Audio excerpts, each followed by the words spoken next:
buenas tardes con todos. En primer lugar, agradecerte por esta gentil y amable invitación para poder compartir con ustedes o dialogar con ustedes, porque de eso se trata, e intercambiar algunas ideas en cuanto a uno de los temas que sin duda alguna es transversal. No es un tema propio y exclusivo de acá de la legislación o del ámbito jurídico académico peruano, que es en el cual yo resido y ejerzo, porque sin duda alguna estamos hablando de uno de los principios primordiales o básicos o pilares que sirven para el sustento y correcto ejercicio del derecho de defensa. Lo decía desde ya hace mucho tiempo profesor Julio Mayer, y sin lugar a duda, de hecho, en Argentina hay uno de los libros sobre la materia que en particular siempre para mí es grato leerlo, ¿no? Es el libro del profesor Marcelo Sancinetti, a propósito del caso Cabezas. Entonces, sí, es uno de los temas transversales que no demanda, más allá de la peculiaridad que sin duda alguna van a escuchar en esta charla sobre el ámbito peruano, resulta ser transversal y de necesario ejercicio y sin duda alguna de necesario reclamo en su correcta aplicación de cara al ejercicio, no solamente del derecho de defensa, sino diría yo en general de lo que debe entenderse o respetarse dentro de una investigación o un proceso penal, el debido proceso, porque eso es de lo que estamos hablando y de eso es de lo que se trata. Entonces, dicho eso, sin lugar a duda, ya que estamos hablando de la imputación necesaria, de lo primero, evidentemente, que tenemos que hacer mención dentro de esto es, ¿qué entendemos por imputación? ¿A qué nos referimos cuando hablamos de imputación? De hecho, este acto procesal, evidentemente, está a cargo o corre a cargo del ente persecutor o del ejercicio, o quien está a cargo del ejercicio de la acción penal, que como ustedes bien saben, evidentemente le corresponde acá, al menos en el caso peruano, por mandato constitucional, y estoy segura, más allá de las particularidades legislativas que pudiéramos tener, al representante del Ministerio Público en algunas legislaciones denominado procurador, pero es el fiscal quien va a llevar o que, digamos, va a tener que presentar o formular esta imputación, a través del cual evidentemente se le va a atribuir a una persona la realización de un hecho, y aquí quiero ser muy puntual, porque muchas veces yo creo, y es algo en lo cual dentro del, cuando se empezó el proceso de reforma en toda la región de América Latina, se incidió mucho de cara a la exigencia, el respeto al principio de legalidad procesal, era evidentemente que tenemos que estar hablando de hechos con relevancia penal. Porque no respetar eso, evidentemente, lo que va a implicar es que al sistema penal van a ingresar una serie de casos que evidentemente lo único que van a motivar es saturar el sistema, pero por ende también lo que va a implicar es el descuido de aquellos casos que sí tienen connotación penal. ¿Por qué? Porque están ingresando aquellos que no lo tienen. Entonces, el filtro que tiene que ser debidamente ejercido, evidentemente le corresponde al fiscal. Y entonces, cuando hablamos de imputación, tenemos que referirnos a un hecho, pero un hecho con relevancia penal, penalmente relevante, sobre la base de que, evidentemente, de elementos de convicción o que más adelante vamos a denominar medios de prueba en su actuación, legítimamente obtenidos. Desde luego, este criterio, este acto procesal, se va a elegir que en el presupuesto indispensable para habilitar el ejercicio del derecho de defensa del imputado. Me explico. Evidentemente, si es que me están procesando o está iniciando, como vamos a ver, porque de eso se trata, en el tema de las diligencias preliminares, esa es la nominación que le damos acá al inicio de la investigación en contra de una persona, si el estado incipiente primigenio, evidentemente debemos de tener en consideración que si vamos a ejercer o sobre determinada persona, sobre quien reposa la lupa de la sospecha, pues mínimamente tienes que saber, hey, ¿por qué soy sospechoso para el sistema penal? ¿Por qué me están investigando? Evidentemente esa es la primera pregunta que todos se hacen. Entonces, definitivamente, este criterio de imputación o el acto procesal de imputación conlleva una exigencia de cara a poder definir o ejercer el derecho de defensa. Y decía al inicio de esta exposición o de esta clase que uno de los que, digamos, dentro de sus tratados, y siempre ha sido muy claro, tanto el profesor Julio Mayer, el profesor Alberto Binder, dentro de esto es que, evidentemente, como dice el profesor Mayer, para que alguien pueda defenderse, porque van de la mano, definitivamente, resulta indispensable que exista algo de qué defender. Y ahí hablamos del hecho con relevancia penal, no algo que se le atribuye a haber realizado, haber hecho o haber omitido, dependiendo del tipo penal. Evidentemente, ustedes bien saben que algunos son de acción y otros de omisión, hacer en el mundo fáctico con significado en el mundo jurídico. Y aquí se resalta o se insiste mucho en esta dupla, no es solamente hablar de un hecho, porque un hecho nos puede llevar a un reclamo judicial, sí, si es que hay alguna lesión de por medio en algo de connotación jurídica. Pero para ingresar al ámbito penal, insisto, tiene que ver con lo que dice el profesor Mayer, un hecho que definitivamente tenga un significado en el mundo jurídico o en el mundo penal, si es que estamos hablando del sistema penal. Entonces, dicha exigencia en materia procesal penal se conoce como imputación. De eso es lo que estamos conversando aquí. Ahora, vamos a ver.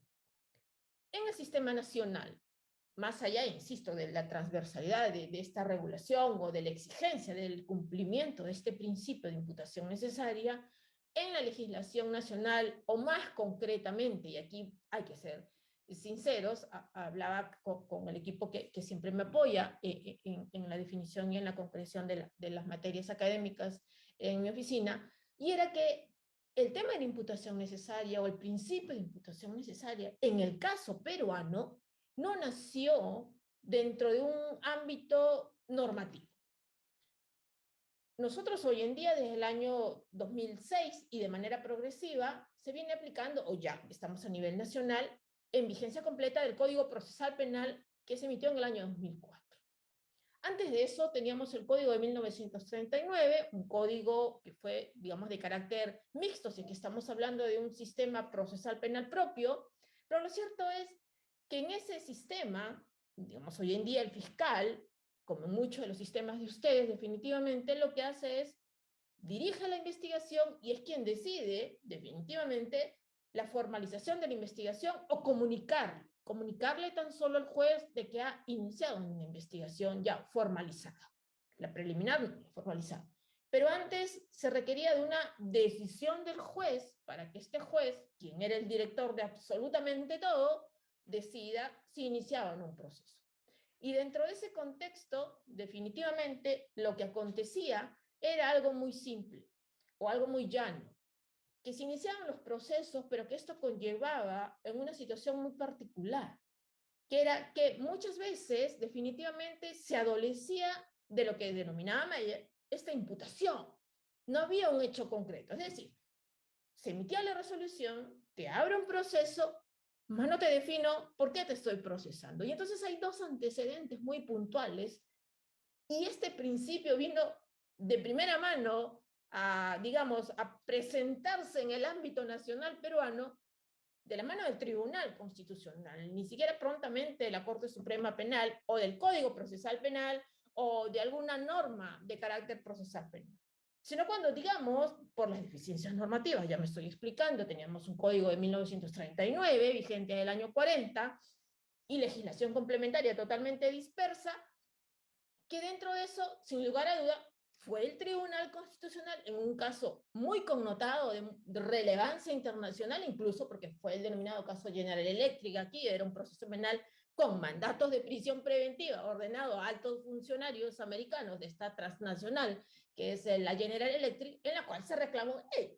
me están abriendo procesos sin definirme un hecho, y más aún, estás ordenando mi prisión preventiva por aquello que ni siquiera me dices qué es lo que he realizado, por qué me están imputando.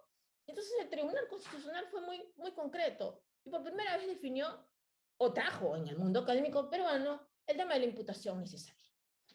Fue así que en el denominado expediente 8125-2005 habeas corpus, se trató de un habeas corpus, insisto, porque había un mandato de detención en contra de estos altos representantes ejecutivos americanos, y el tribunal dijo lo siguiente: la acusación ha de ser cierta, no implícita, sino precisa, clara y expresa. Es decir, dijo el Tribunal Constitucional peruano, una descripción suficientemente detallada de los hechos considerados punibles que se imputan y del material probatorio en que se fundamentan, y no como en el presente caso, es decir, en aquel en el que se advertía una acusación genérica e impersonalizada que limita o impide a los procesados un pleno y adecuado ejercicio constitucional del derecho de defensa.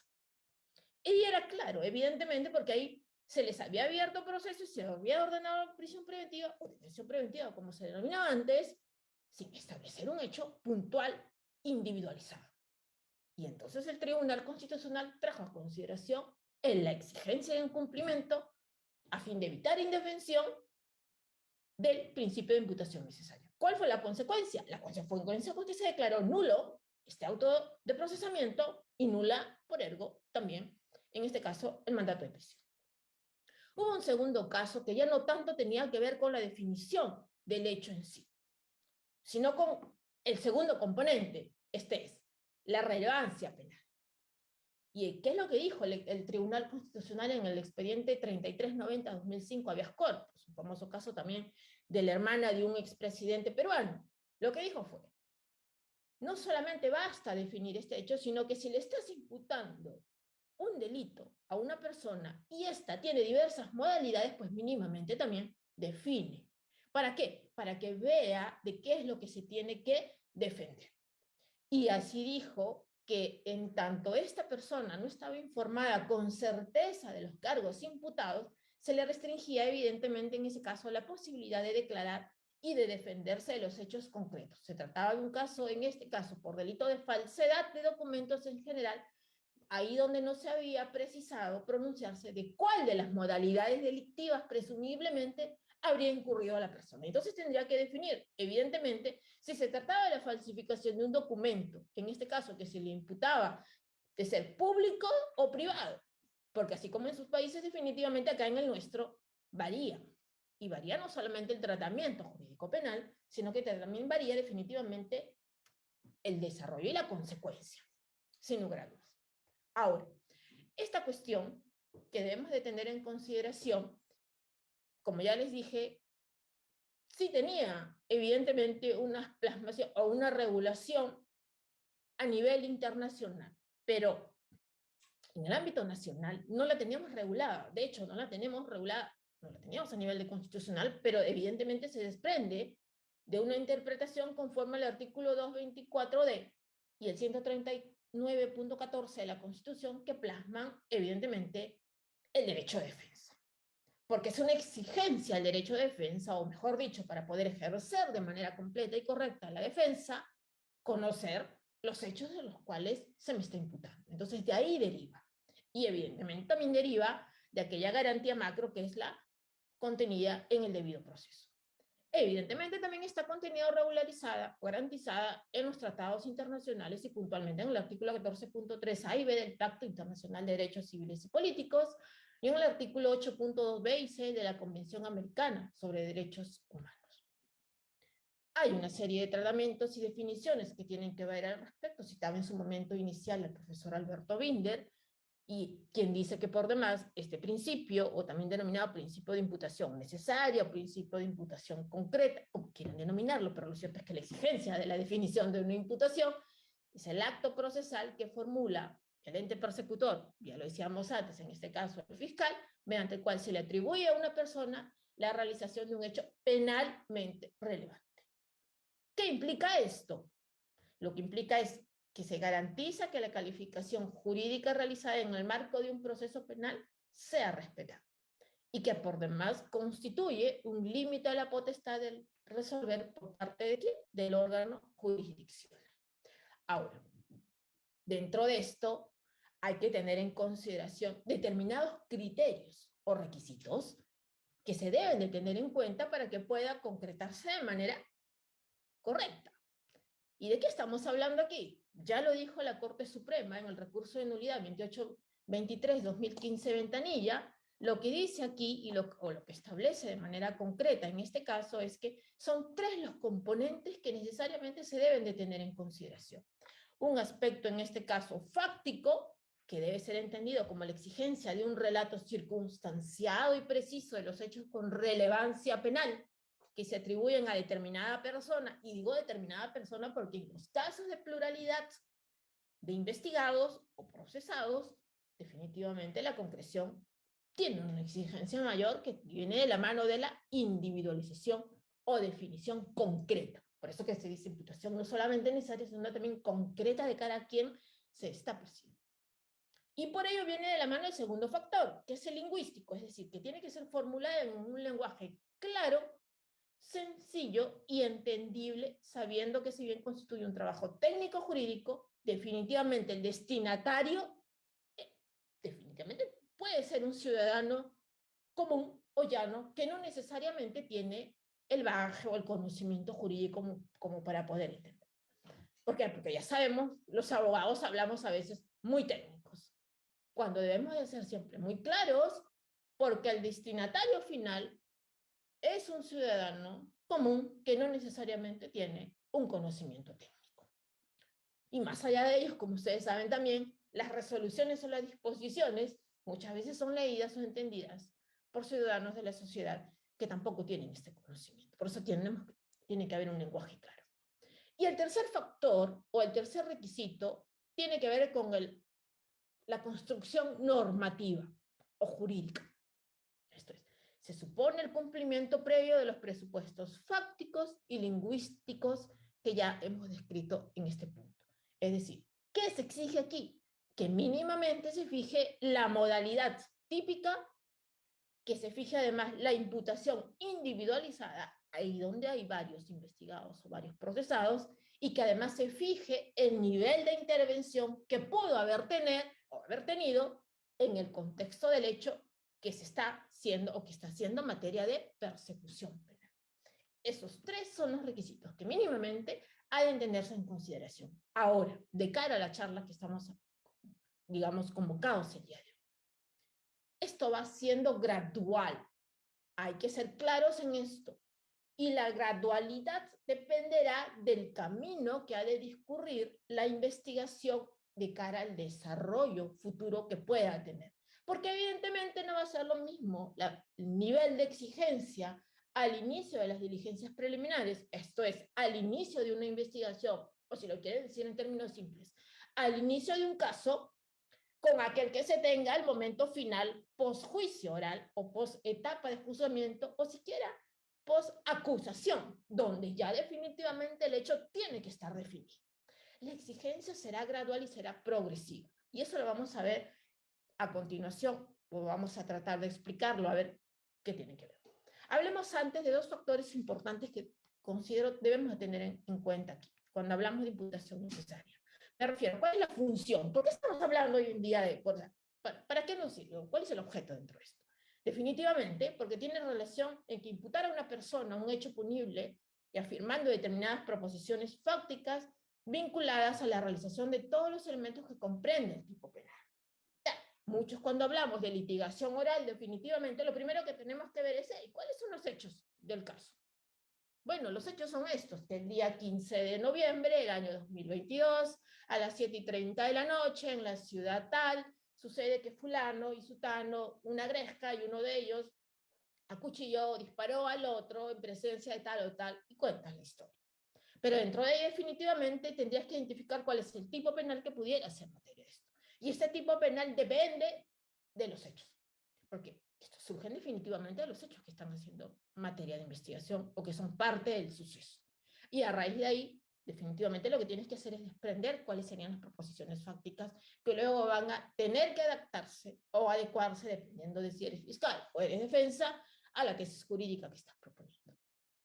Un segundo factor de importancia que tiene que ver con esto, la función que tiene que ver con la imputación necesaria, es que la imputación tiene que estar relacionada a las circunstancias del modo, tiempo y lugar que lo ubiquen en el mundo de los hechos, sea temporales, si estamos hablando del tiempo, cuándo y espacialmente en dónde. Se tiene que describir el hecho, la específica modalidad de conducta o ante la pluralidad de imputaciones o imputados, precisar cada uno de los aportes o la imputación individualizada. Insisto, el problema es mayor cuando hay pluralidad de imputados o cuando a una persona se le imputa una pluralidad de delitos. En esos casos, la exigencia de la imputación necesaria definitivamente ha de ser mayor en la precisión o en la individualización concreta de la atribución que se está plasmando en el inicio de la investigación. ¿Por qué es importante este principio?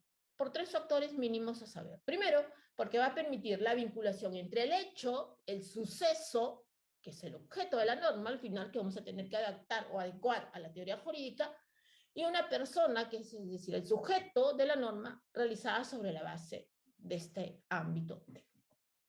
Es una calificación jurídica adecuada, condiciona un efectivo contradictorio. Evidentemente, este se desprende del suceso que está haciendo materia de conocimiento.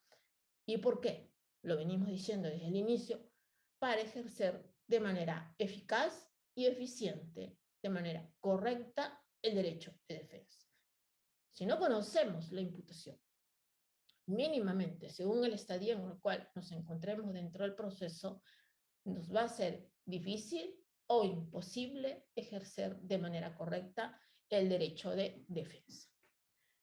Ahora, como nace un proceso, como nace una investigación, acá entre nosotros, o nace por una denuncia o puede nacer, en este caso, por una noticia criminal de oficio por el ente persecutor. ¿Que es un derecho? Es un derecho contenido en el artículo 326.1 del Código Procesal Penal, pero también es un deber. Es decir, hay personas que están obligadas a ejercerlo por expreso mandato. Los funcionarios, puntualmente, que en el ejercicio de sus atribuciones o por razón del cargo, tomen conocimiento de la realización de algún hecho punible. ¿Cuál es el contenido de esta denuncia? Mínimamente, por exigencia normativa, debe de contener la identidad del denunciante y aquí lo importante, la narración detallada y veraz de los hechos y, de ser posible, la individualización del presunto responsable. Claro, estás caminando por la calle, te arranchan la cartera o el celular, hay un hecho, hay un suceso de relevancia penal, pero quizás no sepas quién es el sujeto, qué pasó y te arranchó la cartera o el celular. Segundo punto, que la denuncia podrá formularse por cualquier medio, si es escrita, es oral. La cuestión es que se tengan que poner en conocimiento, y si es que en este caso no puede firmar, porque hay algunos casos de impedimento, pues se limitará a colocar la impresión digital, dejándose constancia del impedimento para la firma en el acta correspondiente. Ahora, dentro de esto hay que tener en cuenta aquí algunos factores también a precisar. Y es que, y es algo en lo cual yo insistía e inicialmente les estuve comentando, si no hay un hecho, o peor aún, no hay un hecho con relevancia penal, ese caso no debiera ingresar al sistema. Personalmente, como litigante, he visto casos en los cuales incluso con requerimientos de prisión preventiva no hay un hecho concreto. Y eso acontece mucho, quizás ustedes también lo han visto en el desarrollo de sus actividades profesionales, cuando hay pluralidad de investigados o pluralidad de delitos. Hay un caso muy sonado acá, el 299 de 2017, donde la sala declaró o revocó, mejor dicho, una prisión preventiva por ausencia de un hecho imputado. Y había estado 10 o 7 días con detención preliminar. Más allá de la discusión, de la aflicción que se le generó a esta persona, definitivamente, si no hay un hecho en la imputación, menos evidentemente puede caber la posibilidad de imponer a una persona una medida de coerción personal, menos aún una tan grave como la prisión preventiva. En ningún nivel, en ningún escenario, sin ninguna posibilidad. Y ahí la cosa clara. Segundo punto. Y entonces, si no hay un hecho, o no hay un hecho con relevancia penal, ¿puede la Fiscalía rechazar preliminarmente una denuncia? Evidentemente que sí. Más allá de la cuestión normativa, más allá de que exista una regulación normativa que le diga al fiscal, mira, tú puedes rechazar una denuncia, lo cierto es que por el principio de legalidad procesal, si no hay un hecho o no hay un hecho con relevancia penal, no tiene por qué ingresar al sistema a saturarlo. Y eso debe ser una cuestión muy clara. Porque lo que acontece por lo general, yo no sé si en los países en los cuales ustedes aquí están presentes, pero en el mío sí, es que muchas veces con una noticia periodística, que quizás sí tiene un hecho, pero hay otros casos que no dan lugar al inicio de preliminares. O cualquier denuncia oral o escrita da lugar a una de investigación penal. Y luego te das cuenta que eso no tiene en absoluto nada que ver, o no tiene ningún hecho concreto en contra del determinado. Entonces, ¿qué es lo que sucede? Se inicia una investigación, pasa el tiempo, que por demás a veces demora, una persona está siendo investigada por absolutamente nada, en base a solo dicho de otra persona que por determinados intereses tuvo que denunciar o denunció. Ojo, quiero ser muy clara con esto, de que si hay casos que a través de una noticia criminal merecen una investigación clara y precisa, evidentemente, no lo estoy negando aquí, pero de que existe la exigencia de parte del fiscal o para el fiscal de poder analizar preliminarmente sus hechos y ver si de la denuncia que está teniendo conocimiento hay o no un hecho, definitivamente tiene que hacerlo y ese es el primer filtro. Y el segundo filtro tiene que ver es que si los hechos que le están siendo en materia de conocimiento tienen o no relevancia penal, porque si no lo tienen, no tienen que ingresar al sistema y entonces puede rechazar. Y si bien acá la ley orgánica, sí, me dirán, la ley orgánica de ustedes es del año 81, sí, pues es del año 81, es una ley orgánica precódigo, pero existe. ¿Y qué es lo que dice el artículo 94.2 de la ley orgánica nacional? Lo que dice que si el fiscal estima improcedente la denuncia, la rechaza de plano en decisión debidamente motivada o alternativamente podrá abrir las diligencias preliminares.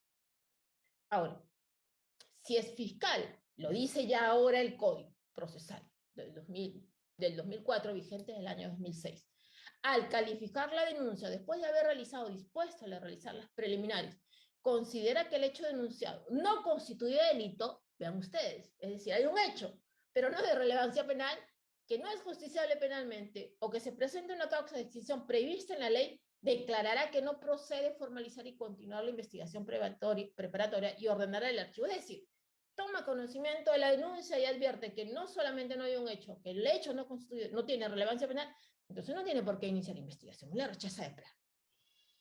En otras palabras, lo mismo que decía, o que dice, el 94.2 de la ley orgánica del Ministerio Público.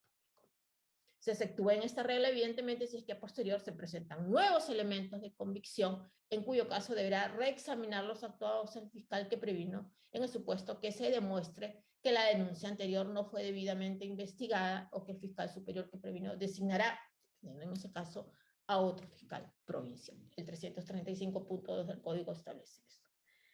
Solamente para que puedan entender aquellos que no son peruanos cómo está estructurado el proceso penal, porque eso va a depender mucho de las exigencias en cada una de las etapas. Aquí vamos a hablar de una doble exigencia, no solamente de cara al principio de imputación necesaria, es decir, qué tanta precisión se puede exigir en el momento inicial de las diligencias preliminares, porque acá la investigación preparatoria tiene un estadio inicial que se denomina diligencias preliminares, y luego si es que este avanza o se continúa, pues ya se formaliza y se pasa a la segunda subetapa, que es la investigación preparatoria.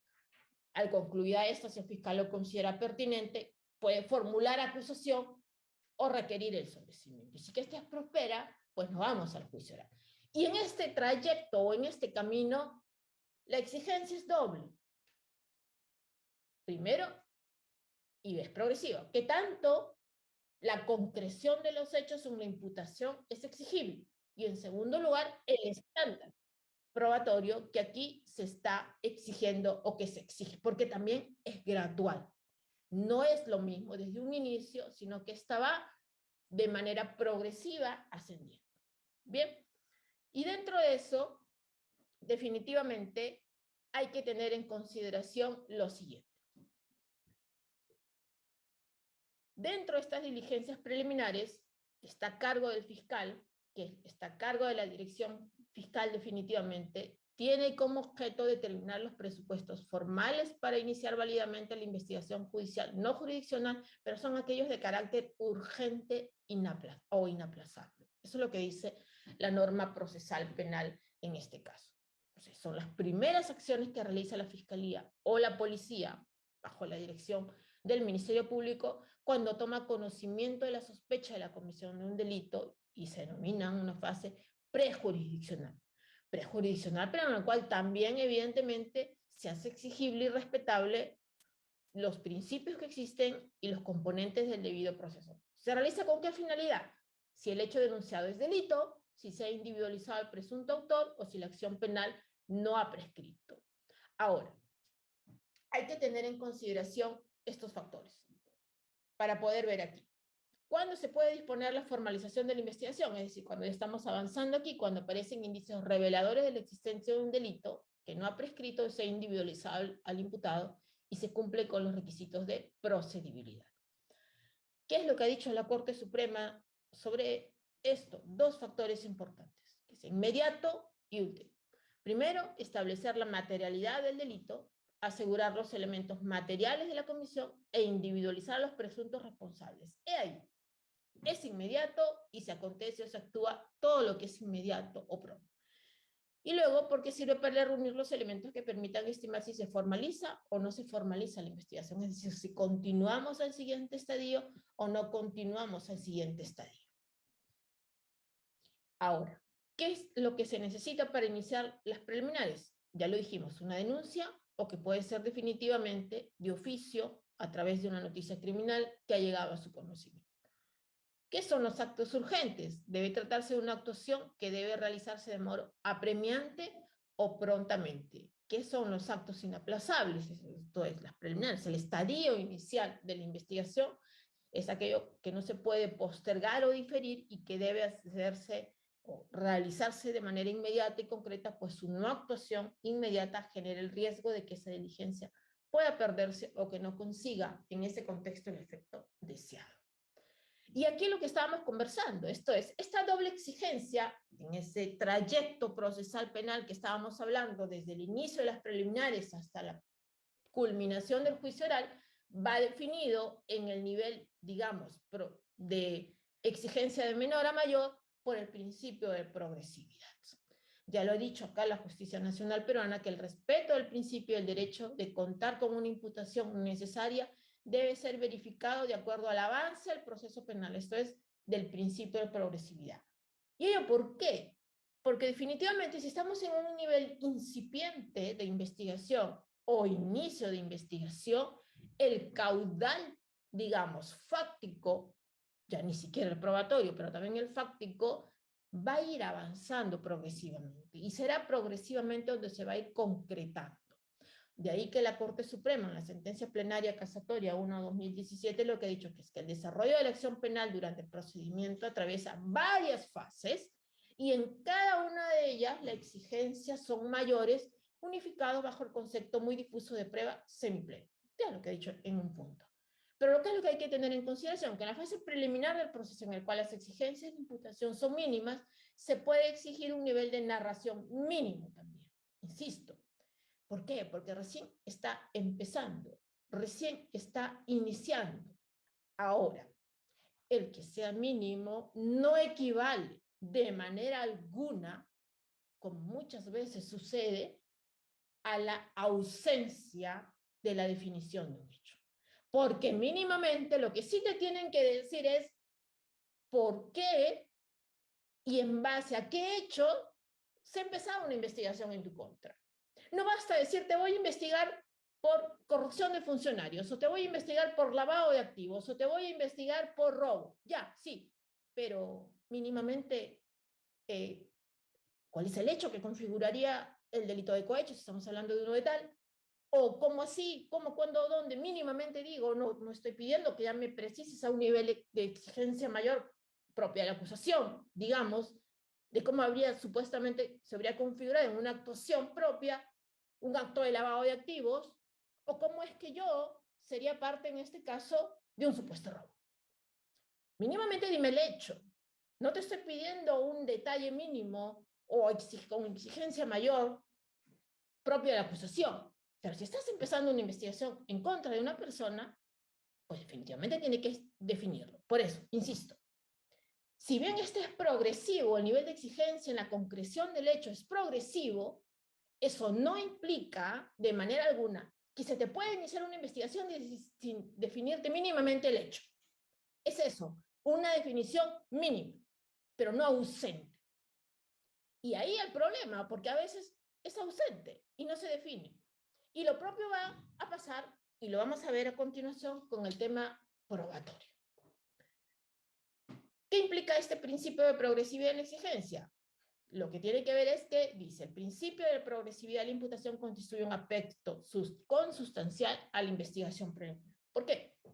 Porque en base a este principio, o la imputación en las diligencias preliminares, esto es, en el estadio en el cual está iniciando la investigación, solo se requiere el grado de sospecha simple.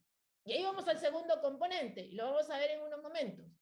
El tema del estándar probatorio exigente.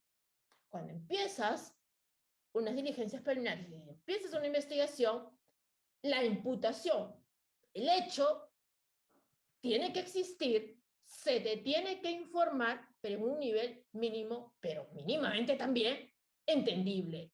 Tienes que saber de qué se te está investigando. Pero no solamente eso, sino que el nivel de los elementos de convicción o el grado de sospecha en este estándar es simple. O sea, la exigencia tampoco va a ser mayor y es progresiva. Ahora, no resulta viable la tutela de derechos en las diligencias preliminares en algunos casos por estos motivos. Eso lo vamos a ver más adelante. Ahorita no nos confundamos con esta cuestión. Y aquí está lo que estábamos conversando inicialmente. El tema del estándar de la sospecha. Ya vimos el tema del estándar o la progresividad en la exigencia de los hechos imputados. Y ahora vamos a ver qué tanta prueba te puede exigir sobre estos hechos. La Corte Suprema peruana, lo que ha establecido en la sentencia plenaria casatoria, la 1/2017, y el acuerdo plenario 1/2019, lo que ha dicho es que esto tiene que ser gradual. Entonces, estamos hablando de una sospecha simple al momento inicial, esto es cuando inicio las diligencias preliminares. Hablaremos de una sospecha, en este caso, reveladora, en caso de que ya decida, termino las preliminares y le formalizo la investigación, es decir, ya la voy a informar al juez, de una sospecha suficiente, cuando estamos hablando de que concluí la investigación, paso a la etapa intermedia y pues ahora formulo la acusación, o ya se emite el auto de enjuiciamiento. Hay una sospecha fuerte, obviamente, en caso se hubiera concretado una prisión preventiva. Hay toda una discusión dogmática, jurídica, teórica al respecto, porque muchas veces la prisión preventiva se da incluso al nivel del inicio de las preliminares. De hecho, es el momento en el cual se suelen pedir las prisiones preventivas y entonces se dice, bueno, entonces con un mínimo de baje se ordena la prisión preventiva, pero no necesariamente en el estándar. Eso son decisiones propias dentro del estándar de decisiones intermedias, no concluidas dentro del proceso penal, y finalmente, evidentemente, el tema de la certeza o la radicada en la sentencia condenatoria, propiamente dicho. Entonces, el tema de la discusión del estándar para la prisión preventiva en estadios aún incipientes es todo un debate acá, y en otras latitudes también, como una decisión propia de decisiones intermedias, pero sin duda alguna quizás sea algún otro evento académico en el cual Mario tenga bien poder invitarnos y poder hablar puntualmente de ese tema, pero ese será en otra ocasión.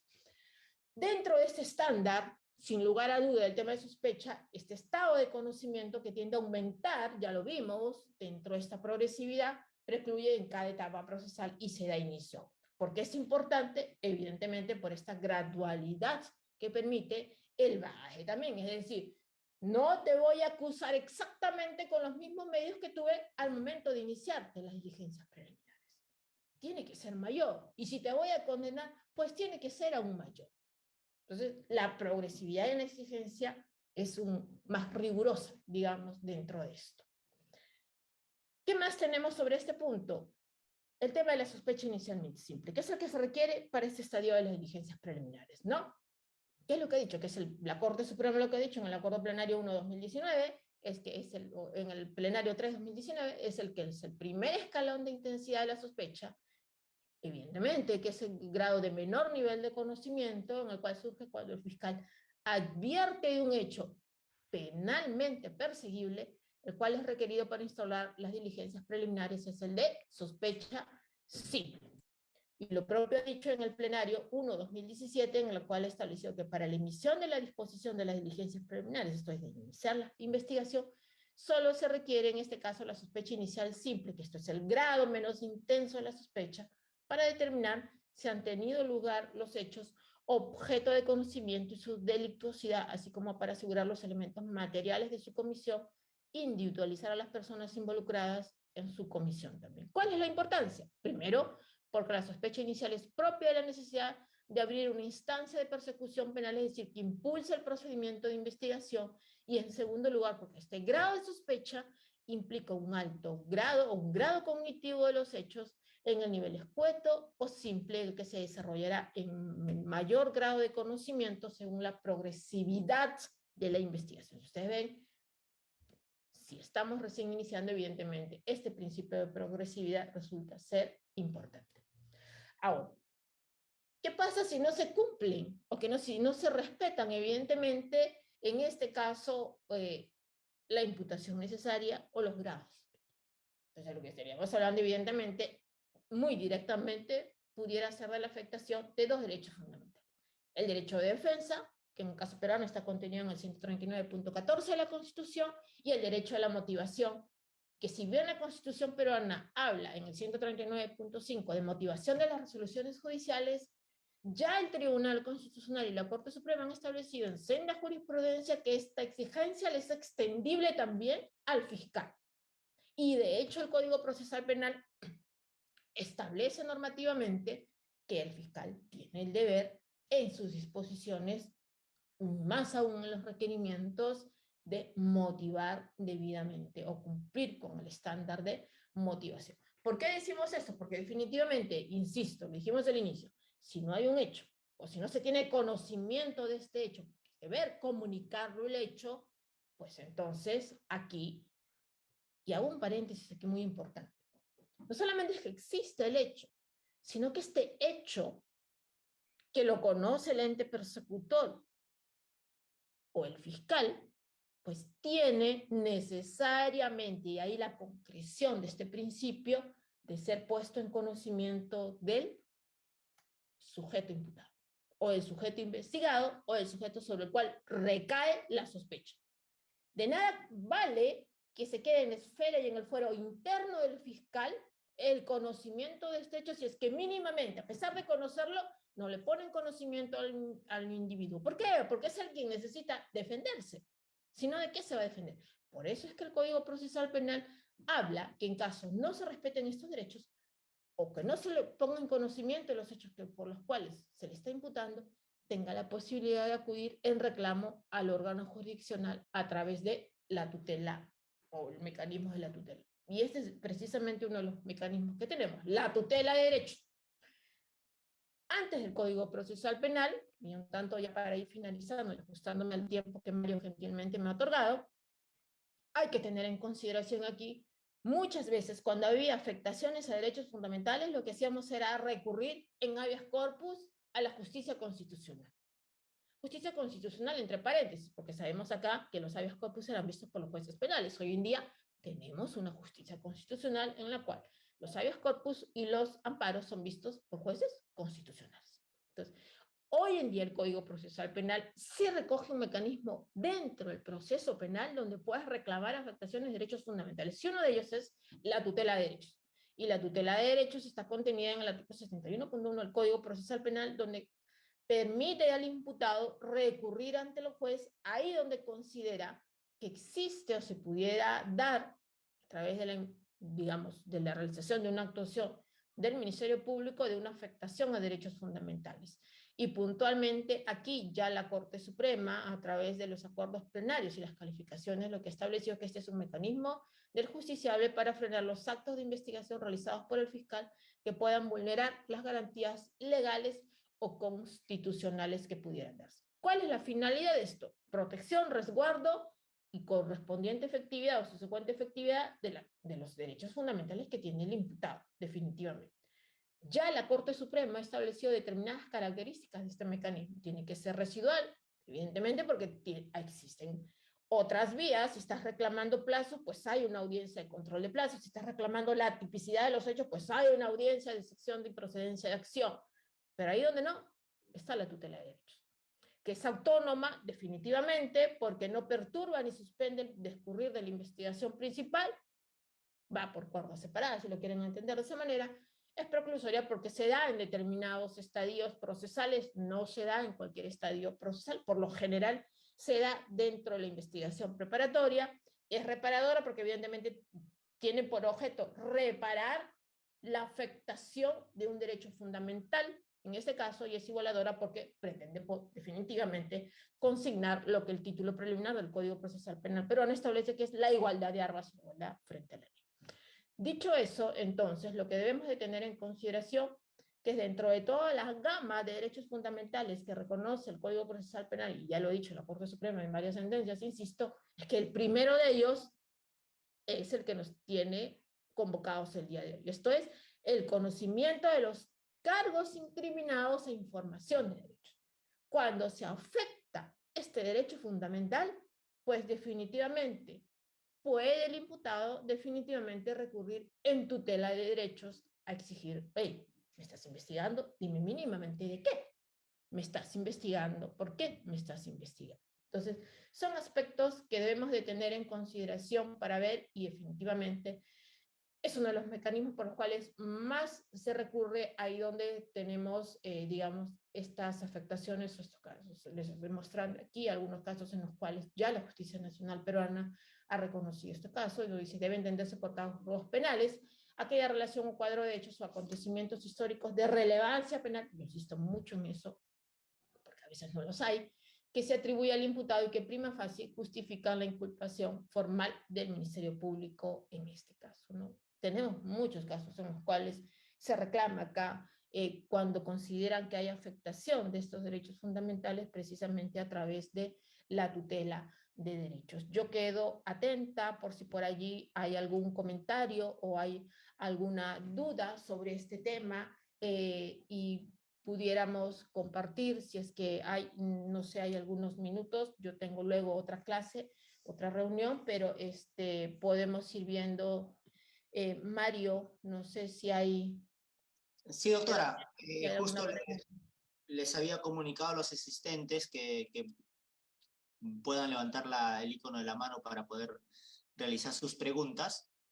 La verdad que agradecido por un tema muy importante y sobre todo pues muy claro, muy concreto. Así que vamos a darle acceso a las personas que han levantado la mano para que le puedan realizar las preguntas, teniendo en consideración que la doctora Loza en aproximadamente 15 minutos ya tiene que estar en otro evento académico. Bueno, vamos a darle el acceso a Edson Reupo para que pueda realizarle la pregunta. Puedes activar tu micrófono, por favor. Hola, buenas noches. Si pueden activar sus cámaras, por favor, en lo posible, se los agradecería. Doctora Loza, buenas noches, ¿me Todos, escucha? en realidad. ¿Qué tal, Exxon? Sí, claro que sí, te escucho claramente. Doctora, tengo dos dudas, rapidito nomás. La primera es, con respecto al tercer requisito normativo acerca de la imputación necesaria, hablaba sobre el nivel de intervención. Eso está referido un ejemplo, al 349 punto D, la participación de los que se le atribuye al imputado, ¿a título de qué? ¿De autor? ¿Qué tipo de coautoría? ¿Autor? ¿Qué tipo de autor? Esa es la primera duda. Y la segunda duda, doctora, con el nuevo Código Procesal Penal sabemos el nivel de sospecha, ¿no? Diligencias preliminares, cuando formalizan, acusan, prisión y sentencia.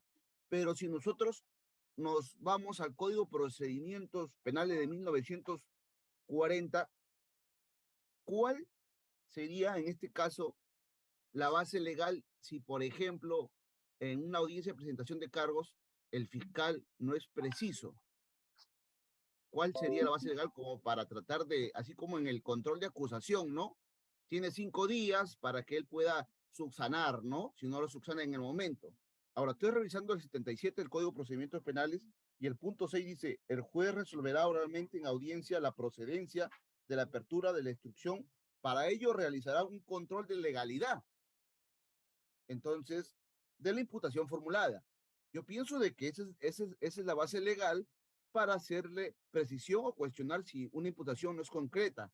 Pero, ¿qué pasaría si no es concreta, no es precisa? ¿Cuántos días tendrá o qué mecanismo podría tener en el Código de Procedimientos Penales, si es habeas corpus, si es acción de amparo, para hacer prevalecer este derecho? Muchísimas gracias. Gracias, Exxon. A ver, dos preguntas con dos códigos distintos. Vamos por partes. Primero, la primera pregunta que me planteas es respecto al tercer criterio, el normativo que tiene que ver en la definición de la imputación que estamos dando. Este es transversal, más allá de la legislación que nos pueda, digamos, convocar. Tu pregunta es muy acertada allí, pero hay que tener en cuenta algo. Claro, tú me dices el grado de participación, si es cómplice, es coautor, es cómplice primario, es cómplice secundario. De cara a este estadio inicial, la exigencia de Exxon no puede ser tan rigurosa, por así emplearlo. Es decir, me sustento mucho en que se precisen los hechos o que estén contenidos los hechos. Evidentemente, y de hecho lo vemos incluso por lo general en la etapa de control de la acusación, en la etapa intermedia, donde muchas veces incluso y siempre, y aquí quiero ser muy claro porque es algo que yo siempre discuto y tengo que reclamar que se respeten, son los hechos investigados. O sea, si no pueden ser de hechos distintos de aquellos que fueron investigados. La calificación sí me la puedes variar mínimamente la calificación jurídica. De hecho, incluso el Código Peruano tiene la posibilidad de la acusación alternativa y tiene la posibilidad que incluso en juicio se pudiera cambiar la calificación previa comunicación a las partes que tengan después de un periodo que lo puedan reclamar para poder ofrecer medios de prueba y evidentemente, cuando no, defenderse de manera correcta, porque hacerlo sorpresivamente no se puede. A tu segunda pregunta, vamos con el Código Viejo. Sí, el Código Viejo, o el Código del 39 vigente del 40, lo cierto es que tiene muchas deficiencias. El artículo 77, recordarás tú, que fue modificado posteriormente ya en el 2015-2016, ya cuando estábamos con el código nuevo y un tanto íbamos en la etapa de transición de cara a los casos que se iban a liquidar y a los casos que iban a quedarnos con el nuevo código, fue evidentemente en este caso un avance lo que teníamos en cuenta en la audiencia de presentación de cargos. De hecho, es una audiencia que a mí me encantaría tener en el código nuevo, pero no existe porque los sistemas son distintos, las regulaciones son distintos, y en uno es el juez quien está dirigiendo, en el otro es el fiscal, y entonces es completamente aparte, y hay que entenderlo de esa manera. ¿Que hay un mecanismo? Ahí yo lo desdoblo. Primero, si estamos hablando de una audiencia de imputación de cargos, evidentemente, por el control de legalidad o el control que tiene que hacer el juez, porque ese control le corresponde al juez en la audiencia, si es que no hay un hecho, pues no necesariamente tendría que abrir proceso, insisto. O sea, si estamos hablando de abrir proceso, mínimamente tiene que existir un hecho. Y si el hecho no tiene relevancia penal, pues entonces, de cara al artículo 77 del Código Viejo, pues no tiene que abrir proceso.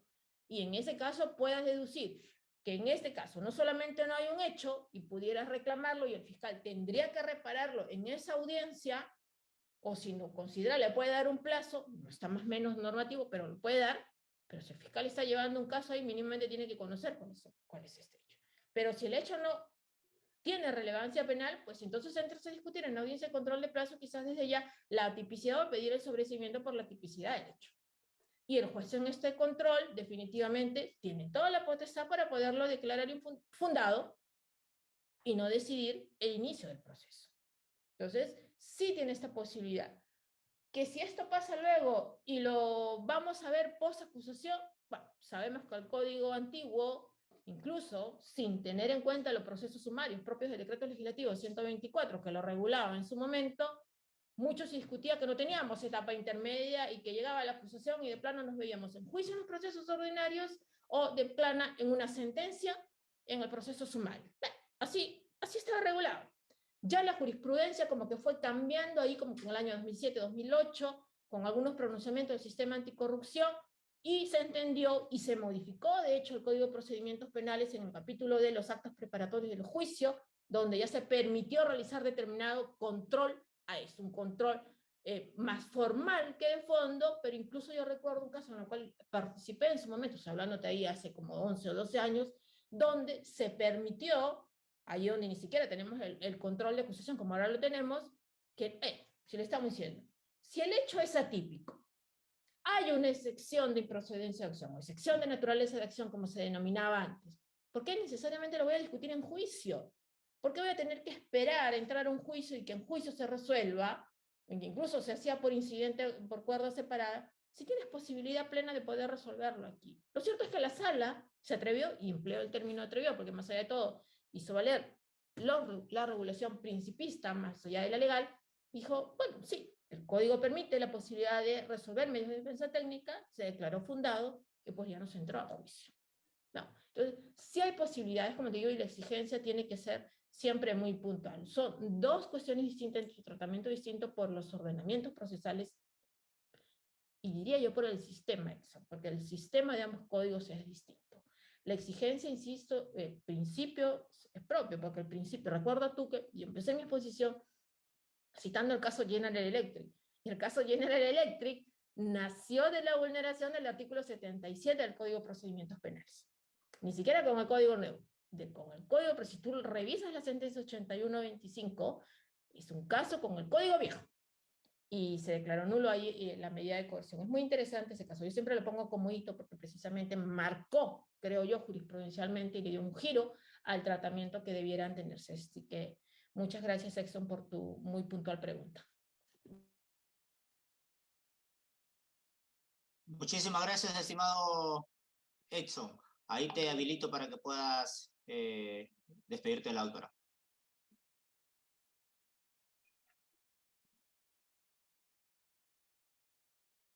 Buenas noches con todos, ¿se me escucha? Espera.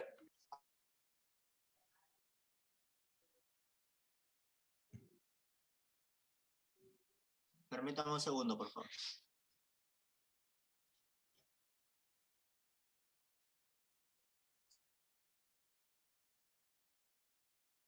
Te activé, Edson, para que puedas despedirte de la autora. Muchísimas gracias, doctora Loza, por las excelentes respuestas y si es posible nos pueda brindar las diapositivas. Muy amable. Buenas noches. Claro que sí, Exxon. Se lo voy a hacer llegar a través de Mario, no hay ningún problema.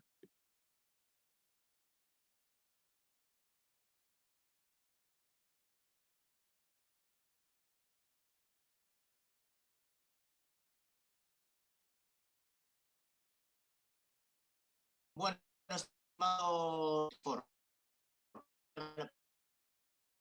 pregunta a la autora. Le envié la solicitud.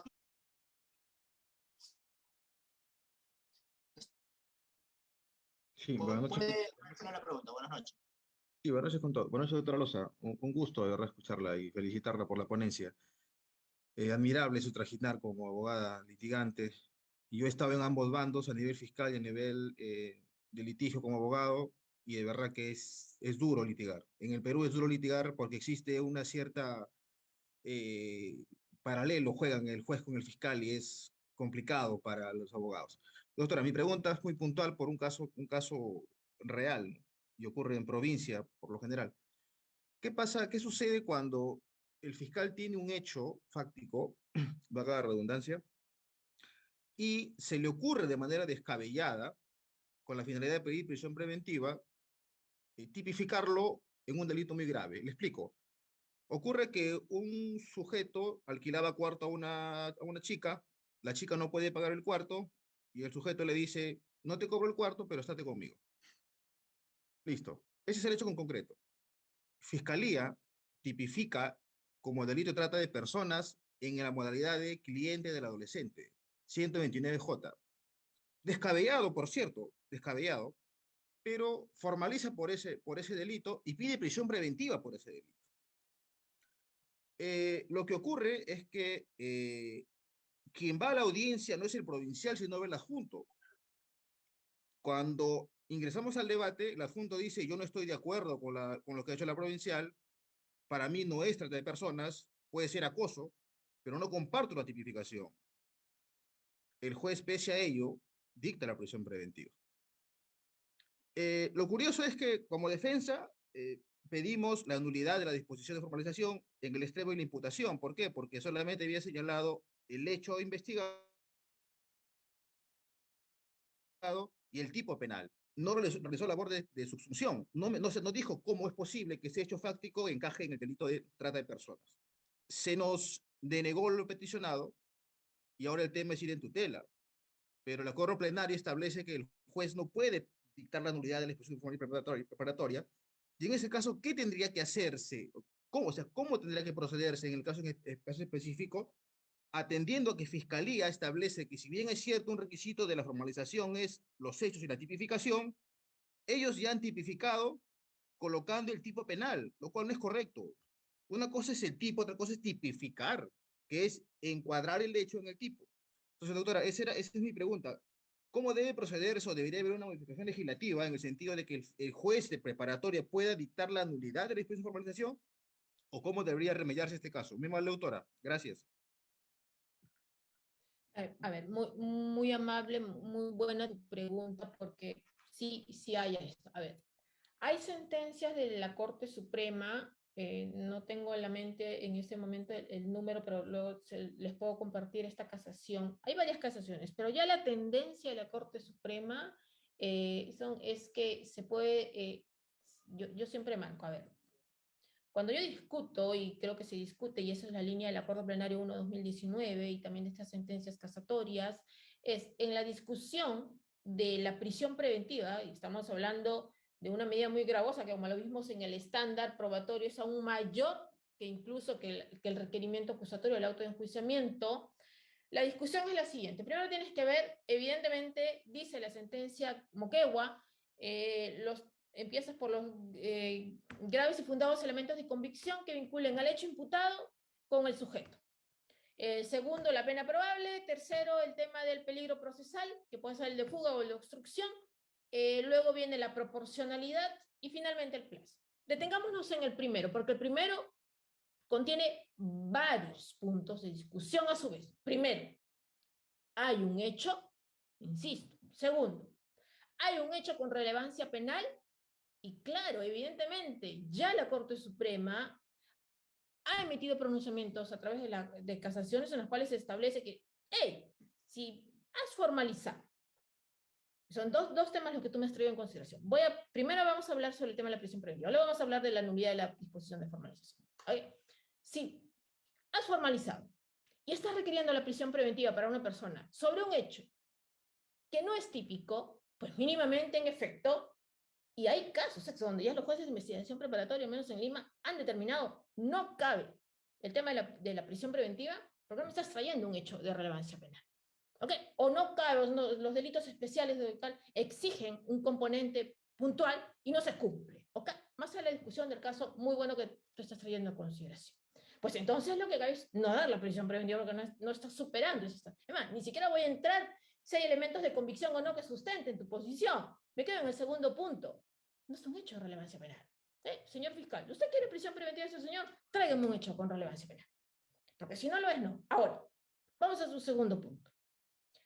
Evidentemente, el código nuevo es distinto al código viejo. No hay una audiencia de formulación de cargos donde el juez hace un control de legalidad y decide si se procesa o no se procesa. No, en el nuevo código lo que hay es una formalización a decisión propia del fiscal, porque evidentemente el sistema es distinto, el rol es distinto, las funciones que tienen distintas, estamos con un modelo distinto y entonces el fiscal comunica o informa al juez que ha decidido iniciar una investigación o continuar una investigación preparatoria en contra de determinada persona. Y esa disposición, ya hay pronunciamientos evidentemente, y precisamente en el tema del acuerdo plenario propio de la tutela de derechos, la 2 y la 4, que tienen que ver en esto, donde la discusión sobre si un hecho es atípico, pues no va por una tutela, pero evidentemente tienes un mecanismo. ¿Cuál es? El de excepción de improcedencia de acción. O sea, tú deduces una sección de improcedencia de acción y sobre esa sección de improcedencia de acción lo que buscas es, evidentemente, es el sobreseimiento del caso. No cabe esta posibilidad de discutir en aquí vía tutela, buscar la nulidad. Los mecanismos son distintos, pero de que hay un mecanismo, evidentemente lo hay. En este caso lo es la excepción de improcedencia de acción. ¿Entiendes? Entonces, sí puedes accionar una excepción y considerar, evidentemente, dentro de la discusión de subsunción o no, en este caso de la no adecuación de los hechos al tipo penal que está conllevando material de imputación, en discutir eso.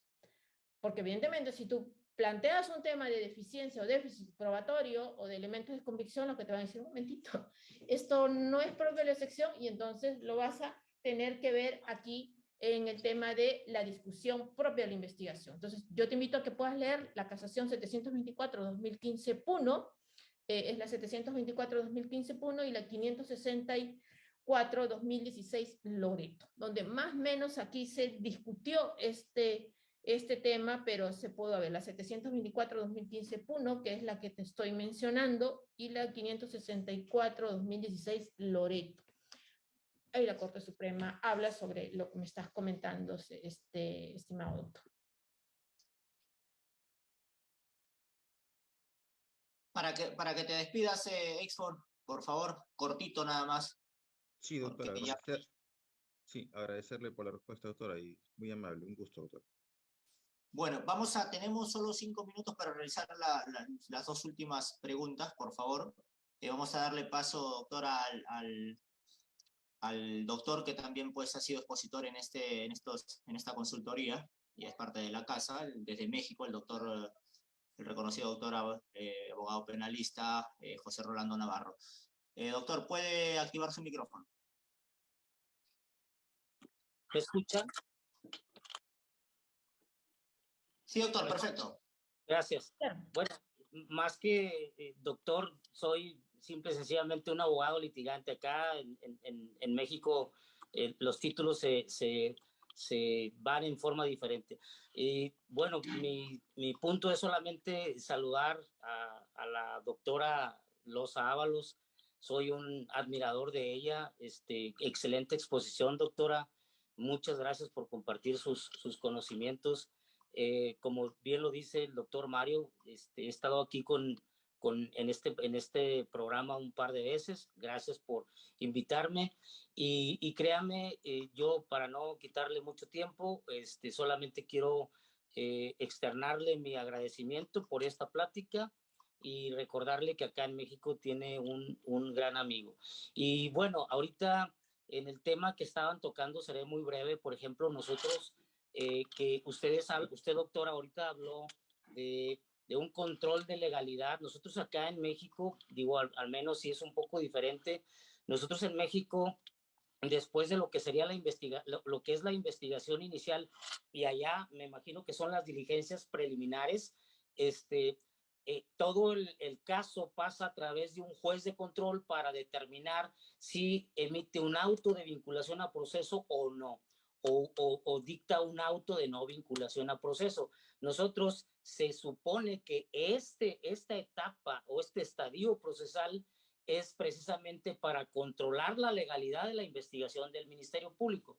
A partir de ahí, si se vincula o no a proceso, si se vincula a proceso es cuando entraremos a un tema de la imposición de las medidas cautelares. Más o menos, doctora, ustedes entiendo que por lo que he escuchado en el sistema penal de ustedes, que no tienen este control. De hecho, lo confirmo, México, la República Mexicana es el único país que tiene instaurado en su sistema penal acusatorio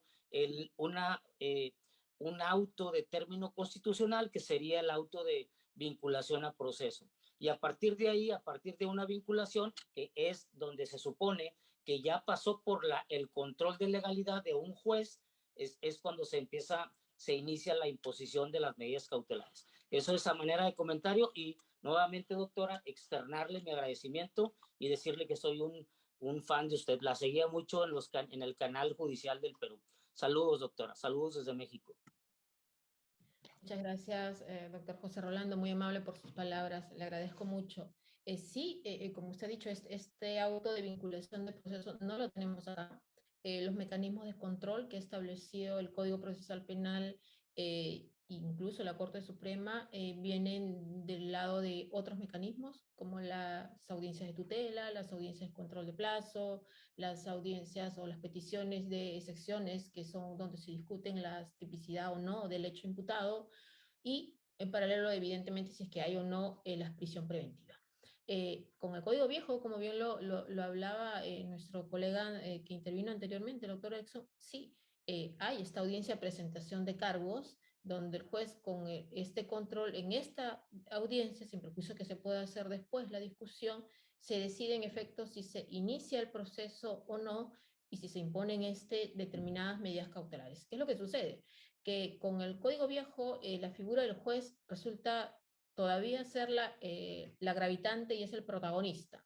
Con el Código Nuevo, que es el que tenemos, es el fiscal, el director de la investigación, hasta, digamos, finalizar todo este estadio procesal. Evidentemente, no es que actúe sin control alguno, no. El control lo realiza el juez sobre los actos de pero no en una audiencia donde se discuta la decisión de formalizar o no la investigación, sino la audiencia si es que esto es correcto o no bajo estos otros mecanismos procesales, ¿no? Pero siempre es bueno saber, digamos, cómo está desarrollado en el derecho comparado, así que le agradezco bastante la referencia. Muchísimas gracias, doctora. Cortito nada más, doctora Ángelo, desde Venezuela, porque la doctora ingresa a su próxima exposición. Por favor, ahí le voy a habilitar, es la última pregunta.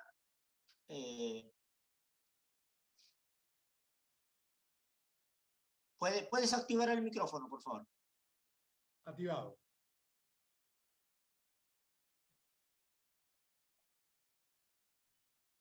Sí, puedes realizar la pregunta.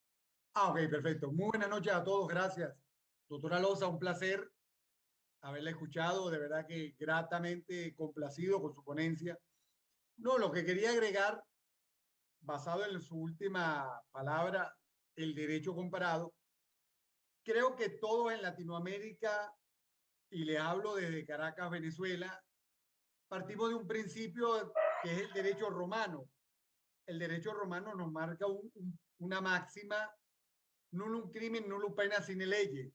Si no está tipificado, no aplica para el derecho, sea el derecho penal, sea el derecho en sus ramas distintas del que hablemos.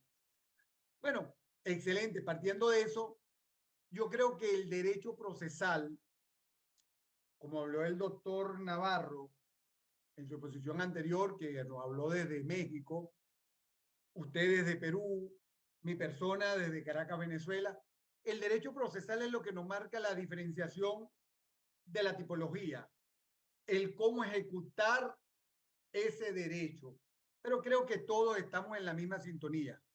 Todos estamos en la participación de que la ley es una y entramos dentro de lo que yo llamo la criminalización, política, donde el Estado tiene que ser garante de nuestros derechos. Si está tipificado, debe haber un trato igualitario. Entonces creo que partiendo de eso, todos estamos en la misma línea de comunicación. Y para no extenderme más en petitorio del doctor Mario, bueno, creo que eso es lo bonito de estos convenios, de estos compartires, donde el discernimiento es la máxima de todos, donde intercambiamos culturas, procesos, legalizaciones, de todo. Nuevamente, mi respeto, mi apreciación a todos, especialmente al grupo organizadores. Muchísimas gracias, de verdad que sí. Gracias por su aporte, doctora Loza. No, muchísimas gracias y comparto y coincido plenamente con lo que ha mencionado, ¿no? En efecto, de eso se trata, las máximas, por eso yo decía, principio de imputación necesaria es un principio. Es transversal a todos los países de la región, más o menos la fuente es la misma. El tratamiento que se le pueda dar en cada ordenamiento procesal puede variar, la nominación, la regulación, la exigencia, el cumplimiento es lo mismo. Hablamos de uno de los principios del debido proceso y definitivamente eso es transversal. Entonces, universal. Y hay que cumplirlo porque si no, evidentemente, pudiéramos caer en generar indefensión indebidamente a quien no lo merece porque está haciendo, digamos, materia de procesamiento. Así que coincido plenamente con lo que antes has expresado. Muy amable. Muchísimas gracias, doctora Loza. No puedo dejar de darle el uso de la palabra a la doctora Aurea Miranda de Bolivia, que es una de las expositoras también en esta consultoría y ha estado en diferentes eventos académicos también. Breve, doctora Aurea, por favor, porque ya la doctora ingresa a su capacitación y esta es la última interrogante, por favor. Hola, buenas noches, Mari, buenas noches. Un placer, doctora Loza, verla a la distancia y compartir este tiempo, viendo a colegas de Venezuela, de México y de otros países. La exposición para mí ha sido muy didáctica, muy dinámica y me lleva a concluir que escuchando a México, a Venezuela y tendríamos que escuchar a todo el acervo latinoamericano, tenemos un común lenguaje que es el lenguaje de los derechos humanos que se han incorporado protegidos en el debido proceso. En Bolivia, los jueces los fiscales ya no pueden dictar resoluciones que sean solo basadas en la denuncia de quien la sienta, sino que tienen que realizar el cumplimiento de las investigaciones, tienen que cumplirse los plazos, y también tiene que resguardarse en todos sus aspectos el debido proceso con la intervención de un juez de instrucción o un juez cautelar. Similar actuación a la que tenemos en el Perú. Y he observado en la jurisprudencia peruana y he estado estudiando un poco también la línea doctrinal que están empleando y se plasma cada vez más aquello que para nosotros es el bloque de constitucionalidad y aquello que significa el respeto de las normas que están saliendo, protegiendo esos derechos humanos, sin olvidar los derechos fundamentales desde la Corte Interamericana. Pues tenemos que seguir adelante, igualar criterios, valorizar y exaltar lo que el ser humano es. Y obviamente algo que a mí me alegra muchísimo, porque soy tan vieja en esto, tal vez la mayor de todos los que estamos hoy día, pero a mí me han tocado ver 3 legislaciones, 3 modalidades de procedimientos penales. Me ha tocado ver hasta 2 modalidades de constituciones políticas. Y lo que sí me place es que los jueces, que antes eran los famosos jueces de la instrucción, hoy son jueces que cautelan el proceso, que controlan, tienen ese deber y están por debajo de la Constitución, entiéndaseme bien. Y tenemos a los fiscales que deben sujetarse a las leyes y que ni jueces ni fiscales ya no son dioses. Ya no existe eso. Lo que sí tenemos que cuidar es que no tome campo ni gane carrera lo que es la corrupción para que nuestros sistemas judiciales sean fortalecidos, que no se rijan por un interés político o por consignas que pueden dictarse en nuestros gobiernos, porque eso no es justicia, señores. Eso es pisotear lo que la tan pisoteada justicia del hombre es. Nosotros necesitamos leyes, las tenemos, mi país es uno de los que tiene plasmadas las mejores leyes, pero necesitamos pues sistemas humanos, seres humanos con principios, con valores y con decisiones, ¿no es cierto? No sentimientos. O sea, estamos en una época en la que ya no juzgamos por emociones, sino que hoy se tienen que respetar lineamientos que son muy poderosos. A mí me gusta mucho lo que estamos viviendo. En el mejor de los sentidos hablo. No voy a hablar de los disparates que también nos toca ver y que seguramente veremos por un tiempo más o no sé cuánto tiempo más, pero que podemos superarlos, ¿no? Con este tipo de capacitaciones, con este tipo de formación y con este tipo de intervenciones. Doctora Loza, un gusto saludarla. Un abrazo a la distancia, espero verla pronto. Y Mario, felicidades porque cada vez somos más y espero que la cantidad también haga nuestra cualidad. Un abrazo, mucho cariño. Muchas gracias. Me ha encantado lo que has mencionado, es algo que creo todos hacemos, lo que estamos aquí. Hablemos con el lenguaje de los derechos humanos. Me quedo con esa frase, te la copio, porque ¿qué es lo que tenemos que usar? Esa tiene que ser nuestra voz constante, nuestra voz de reclamo, más allá de los apasionamientos o no, sin esa herramienta, simplemente nuestra labor o para lo que estamos, la misión que tenemos como abogados o como litigantes se vuelve nula. Así que debemos de seguir en eso. Mario, te agradezco mucho la invitación. Me encanta el foro que has formado, este foro plural. Es bueno porque yo creo que de esa manera, entre todos, podemos darnos cuenta de 2 cuestiones básicas. Hablamos, más allá de todo, el mismo lenguaje. Por eso decía, me quedo con esta frase que dices, el lenguaje de los derechos humanos.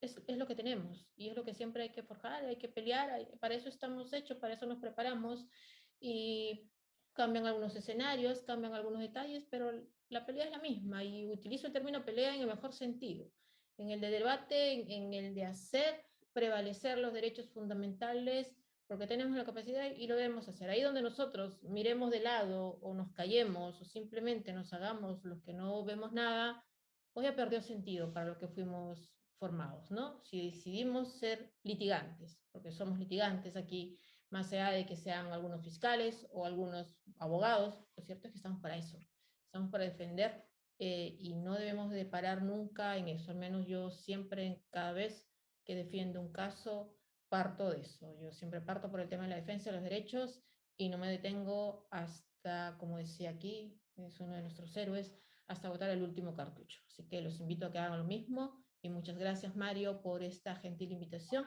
Encantada de poder nuevamente de estar con ustedes en alguna otra oportunidad.